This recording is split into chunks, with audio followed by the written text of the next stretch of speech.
jecel adduunyada yaa uu wacan wax nololo nabad lala wadaago nibca lagula waare nafku jecel adduunyada yaa uu wacan wax nololo nabad lala wadaago nibca lagula waare. السلام عليكم ورحمة الله وبركاته. أنتم بكسو دوادة channel كينا قصان جعيل مركبات يوم مر لبعض. هديات channel كوسب تاي بليز سماع سبسكرايب شير and like سياد لوس تزقصوا البقى channel كنا سوقليو.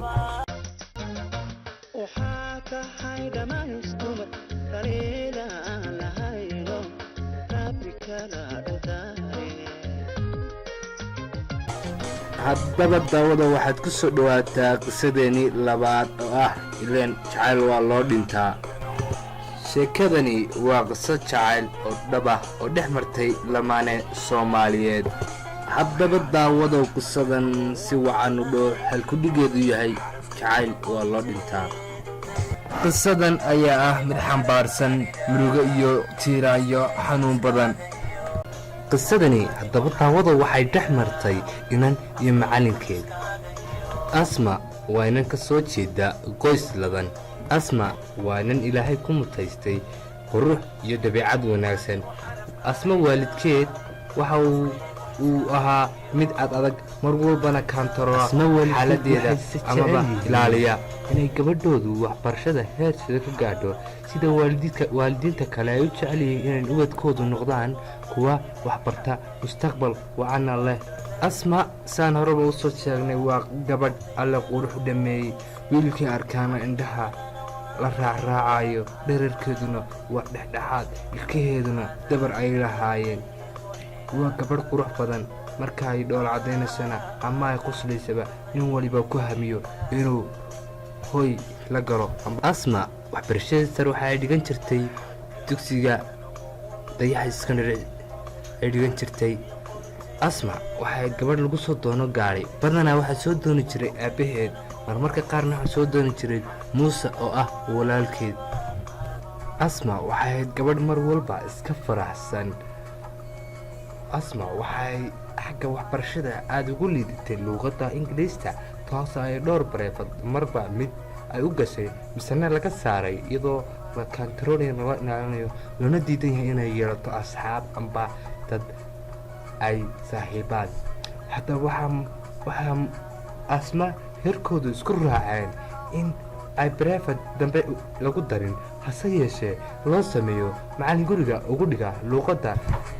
waxaa asma aabaheed ugu yeedhay macallin ugu dhiga guriga luuqadda ingiriista. macallinka markii loo yeedhay macallinka waxaa qol laga siiyey gurigii ay asma faamilgoodu degnaayeen taasoo labada gelinba wax ugu dhigi jiray gelinka dambe galabtii iyo habeenkiiba. macallinku wuxuu ahaa dhallinyaro isagoo luuqadda ingiriistan ku soo bartay Kenya una joogay Somaliland shaqo la'aan. hase yeeshee waxuu helay shaqo ah inuu asma ugu dhigo guriga mushaharkiisana bishii la siiyo teeda kalena waa xaafadda cunno hadday tahay iyo wax kastaba waa xaafadda uu ku leeyahay qonna laga siiyey gurigii asma ay degnaayeen. haddaba asma waxbarashadii amba luuqaddii ku adkeed ee ingiliishta ahayd waxaa laga yaabaa in ay soo baranayso kuna noqonayso qof xariifad ah. hase yeeshee asma waxaa u raacay barashadii baranaysay luuqadda in ay jeclaato amba ay ka hesho macallinkii maalin kadib isay ka siirisay isagoo oo ku bilaabmay amba ku dhex abuurmay qalbigeeda jacayl dhaba oo ay u qaaday macallinkeedii. asma maalintii laga bilaabo waxay isku dayday sida ay macallinkeeda u soo jiidan lahayd uguna abuuri lahayd kalgacayl amba jacayl. ibirda robkiyo dhulgaxday maalmo dhulku simay xareedda igu dhalisay xiise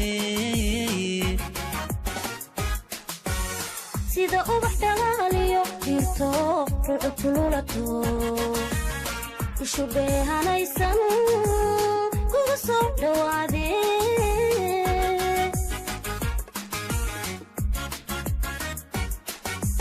sida dhibicda robkiyo dhulgaxday maalmo dhulku simay xareedaad igu dhalisa xiise asma waxay aad iyo aad u taqaanay ama ay kuba fiicneed habka cunto karista hase yeeshee misena looma ogolayn inay jikada gasho wax allaala waxay u baahatana oo cunto ah waxa u soo diyaari jirtay jaariyadda guriga amaba shaqaalaha guriga balse asma kijada waxay u gashaa si dhuumasho ah habeen kasta mar kastana macalinka cuntada loo diyaariyo waxay ku samayn jirtay inay qubto misena ay cunno kale dib ugu diyaarso si ay u soo jiidato macalinka qalbigiisana ugu abuurto jacaylkan ay u qabto mid ka daran amba lababa mid ah balse macalinka waa ay u soo bandhigtay hal mar hase yeeshee macalinka oo xishoonaya ayaa ku diiday kuna gacan sare kuna yidhi waxbaan kuu dhigaa ma noqonayso inaan jacayl amba kalgacaylka loo wadaago ambaan xidhiirkula sameeyo taasna aniga waa sharfi dhac balse macallinku marba marka ka dambaysa wuu iska siindhatiraayay ilaa uu ugu dambayntii uu dulqaadan kari waayey uu isaga laftirkiisuna uu kalgacaylku noqday mid ku soo weynaada haddaba asma iyo macalinkeedii waxaa dhex maray xidhiidh aanay ogeyn xaafaddu habeenkiina xiisada marka la dhigto kadib waxaa laysku baraarujiya amba laysku sameeyaa in calaacal amba moolka layska soo garaaco xaafaddii waa yaabtay maxaa inaanta baa soo garaacaya ciidba isma arkaan iskuulka gaadhaa laga soo qaada logeya hase yeeshee xaafaddii ugu dambayntii waxay ogaadeen in asma iyo macalinkeeda uu xidhiir ka dhexeeyo taas oo sababtay in macallinkii xaafadda laga eriyo lana sameeyo asmana iskuulka lagu ilaaliyo markastana noqotay mid la kaantarooladkii hore amba ilaaladii horena mid ka daran loo sameeyey asma waxay ku calaacashay in aan macalinka guriga laga eri karin haddii laga eryana ay iyaduna ka tegayso hase yeeshee wax dhegah looma dhigin waa la maagay waana la dilay haddaba bal maxaa dhacay iskuulka ay asma dhigato ayaa 2 sano ka hor waxuu macallinku u xaraystay CV ah in uu shaqo raadinayo amba uu ka rabo shaqo si uu u dhigo luqadda ingiriiska jaanis ayaa soo baxay hase yeeshee idaan warmoog la yahay oo aan cidbo ka warhayn ayaa macallinkii looga yeedhay iskuulkiina bartii ayuu sidii uga sii dhigay maxaa dhacay asma oo galaasas ka fadhiyo maalmaha ka mid ah ayaa xiisada leedhi macallin ayaa laydiga bedelay macallin cusub aydiin ayaa waxa la soo geliyey macallinkii ay xidhka lahaayeen hase yeeshee way faraxday dhulkii baa la yaraaday way farxad ilmaysay iyadoo farxadda ardayda way yaabeen weli galaaska la dhiganayay iyagoo midba marka ka sii dambaysa ay farxaddeedu sii kordhayso way u qaadan waayeen asmoo calaysnayn jirtay murugaysnayn jirtay maxaa dhacay hase yeeshee wax waraa lagama helin ilaa muddo 2 bilood ah markii ay dhiganayso iskuulkii waa la yaabay dabiicadihii maxaa bedelay isla markaana dabiicadihii hore way bedeleen xaafaddii aad la hadashay waa loo qaadan waayey asma iyo macallinku xiisad kasta amba haaf teemka marka ay tahay waa ay kulmi jireen iyagoo ardayduna odhan jireen iyagu macallinkan iyo inantan maxaa ka dhexeeya talooma isku qolaada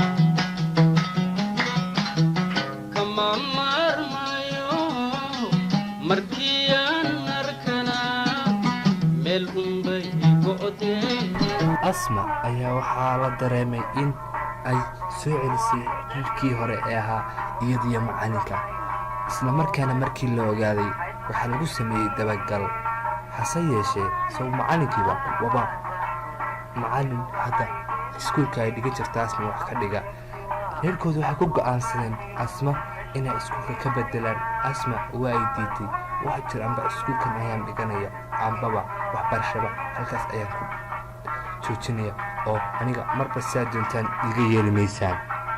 hase yeeshee reerkooda umay joojin. asma waa laga mamnuuc iskuulkii, hase yeeshana way tegi jirtay marmar ama way u baxsan jirtay, iyadoo uu ogaaday in macalinkiina u ogaaday in asma ay lagu sameeyey ilaalo tii hore ka daran. wuxuu isku dayay inuu tuu tago aabbaheed iyo walaalkeed uu u sheego in xiriir uu ka dhaxeeyo, hase yeeshee aanu rabin hadda in uu aqal galo ilaa waxbarashada dhamaysana uu sugaayo, ayna ka daayeen ilaaladan faraha badan amba kantaroolkan iyo dhibaatada ay ku hayaan.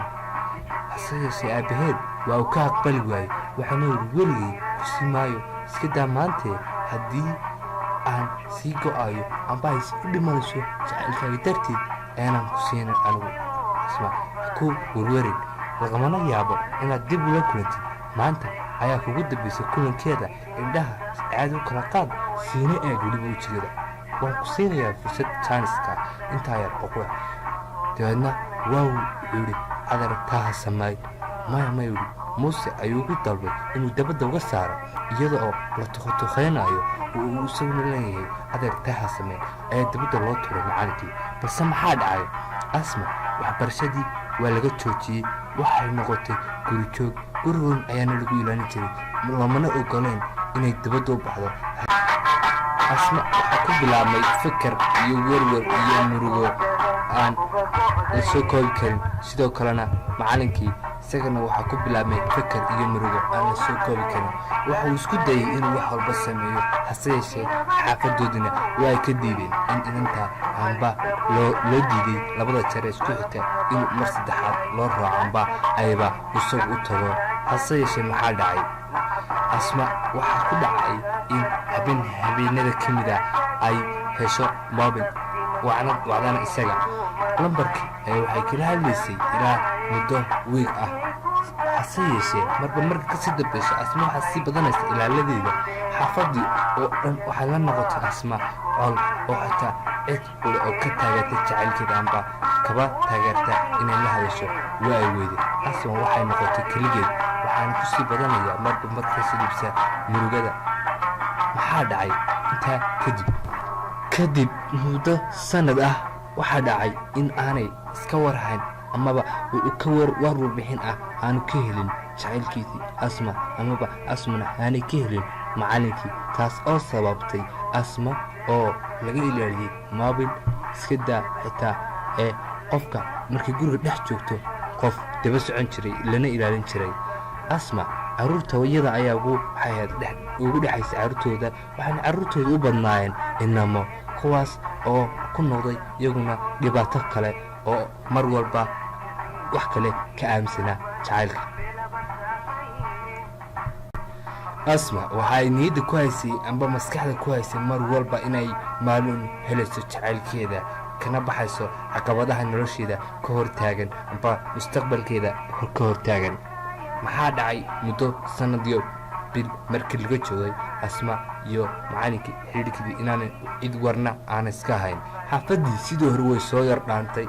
asma sidii ayay u murugaysnayd, hase yeeshee cunto way ka go'day, wax walbana way ka go'day. asma waa isbedeshay muuqaalkeedii. inantii lalahaa qof walba markuu arko waa u caashaqaya. waxay noqotay qof laga dareemayo dhibaato iyo murugo iyo tiraayo, la moodayana mar walbana in ay haysato murugo aanay kaba dhammaanin. hase yeeshee waxaa dhacay maalmaha ka mid ah in inanay idmaabti ahaayeen odayga adeerkeed ahaa asma aabbaheeda ay ka codsatay in ay suuqa soo marmariso asma si ay u ilowdo hawshii ay dhibaatadana uga baxdo. balse maxaa dhacay? inantan waxaa soo dirsaday macalinkii, waa uu ka oggolaaday odaygii. waxaana dhacay in ay asma iyo inantii raxma la dhaho ay israaceen, suuqana aadeen. hase yeeshee ay isla markiiba ay garaacday macalinkii. markii ay u sheegtay inay asma la socoto, macalinkii farxad awgii waaw dhulkuula yaraaday, waa u qaadan waayey. intaa kadib asma iyo raxma waxay soo gargarayseen taxi si uu u geeyo meesha uu kula balamay macalinku. macalinkuna waxa uu watay gaari, islamarkaana isaga laftarkiisu waxa uu ku dadaalayay si uu ku tegi lahaa meesha. haddaba macalinku markuu jidka marayay ayaa waxa uu xasuustay in aanu wax hadiyad ah usii qaadin, balse laakiin wuxuu yidhi inay ka hortageen iyo in kale bal soo hubi. waxa uu tegay meeshii, hase yeeshee ciduma iman. balse maxaa dhacay? asma inanka tagsiga waxay ku leedahay mar walba gaariga soco dhaqaaji, iyadoo farxad ooyeysa. wuu yaabay inankii tagsigu, wuxuu ku yidhi nata walaal ma geeri bay ku socotaa, maxay sidan o dhan ugu ooyeysa, gaarigana u gargaraacsa le marba dhaqaaji, isagoo yaaban una qaadan waayey qof ooyay haddana gaariga dhaqaaji caado uwad leh way u qaadan, way u sheegtay. hase yeeshee markaa inankii ay u sheegtay inay u ordayso jacaylkeeda, isaga laftarkiisu waxa uu qoonsaday inuu naftan wax jecel naftii kale jeclayd inuu gaarsiiyo.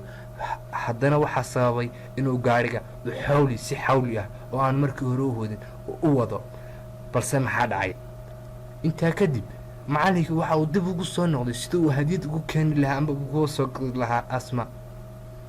hase yeeshee waxa ay iskaga hor yimaadeen jidka labadii gaarigii tagsiga ahaa ee asma iyo raxma ay saarnaayeen iyo gaarigii uu macallinku watay jidka ay iskaga hor yimaadeen. hase yeeshee waxaa isgalka labada gaari kadib waxaa bartaa ka dhacay shil labadii baabuur ah. dadku waxay ku war heleen saqadha labada gaari. hase yeeshee shilkaa labada baabuur kadib waxaa ku dhintay macallinkii oo ahaa gaariga kala watay. kii tagsilahana waa uu ku dhaawacmay. asma laftarkeeda waxba ma soo gaadhin, eelkooma ay gashay. raxmana iyadu midhba mabay noqon oo ilaahay ayaa kaba ilaaliyey dhibtii. hase yeeshee maxaa dhacay? raxma markay gaadhigii ka degtay ayay aragtay gaadhigan kale oo shilku galay. waxay isku dayday in ay dadka eegto, balse laakiin waxay aragtay macallinkii oo kooma ku jira, madaxuna uu kala dilaacan yahay, iyo asma oo sidoo kale iyaduna kooma ku jirta, iyo inankii tagsiga oo dhaawaca. bartaas waxaa lagu wacay ambalaasta, islamarkaana waxaa la geeyey isbitaalka weyn ee dhakhtarka burco. isbitaalka kadib waxa ay ku dhintay bartii kuna nafcayay macallinkii. raxma waa ay murugootay, aad iyo aad ayay ooyday, iyadoo ooyeysa. dadka way yaabeen, maxaa dhacay talow inantan qofkii la socday wuu caafimaad qabaa, balse maxaa ku dhacay? qisadan kadib iyada ayaa la wadaagtay in dadkii dhakhtarka una sheegtay inay saahisaas dhacday. asma markay soo mirooday waxay tiri maxaa meeshani keenay? waxaa lagu yidhi shil baabuur ayaad gashay. waxay tiri gaariga kale ciddii wadatay may wax ku noqotay? may baa lagu yidhi. waxay tiri in yar fasax ma laysiin karayaa si aan qof in badan isugayay aan ula hadlo? maya baa lagu yidhi, fasax laguma siin karayo ilaa aad ka caafimaadaysid. qisadan waa qiso aada u xanuun badan.